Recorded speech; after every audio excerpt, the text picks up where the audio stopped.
toutes les maladies infectieuses peuvent provoquer de la fièvre chez l'enfant. À partir du moment où il y a conflit entre un microbe, virus ou bactérie, et le corps, eh bien, le corps se défend, entre autres par la production de chaleur.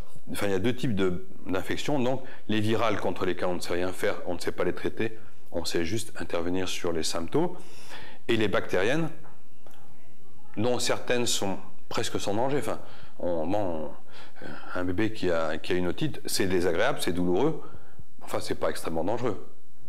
On va le traiter quand même parce qu'il y a danger, mais petit danger. Par contre, on va dire qu'il y a au moins 3 infections graves potentielles. La plus grave, c'est ce qu'on appelle la septicémie, c'est-à-dire des bactéries qui sont dans le sang, enfin, qui sont partout dans le bébé. Ça, c'est l'ultime étape, c'est la catastrophe.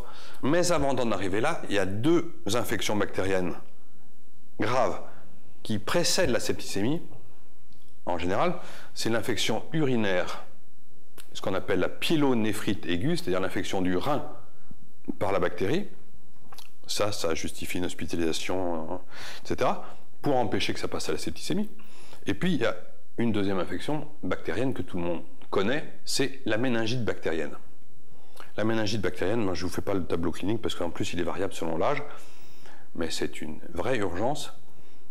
Et là, c'est pareil, on va traiter par antibiotiques intraveineux, pour l'infection urinaire évidemment aussi, et pour la septicémie évidemment aussi. C'est 3 maladies que l'on recherche chez le tout petit bébé qui fait de la fièvre.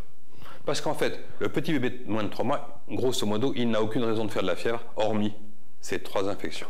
C'est pour ça qu'il faut absolument le savoir immédiatement.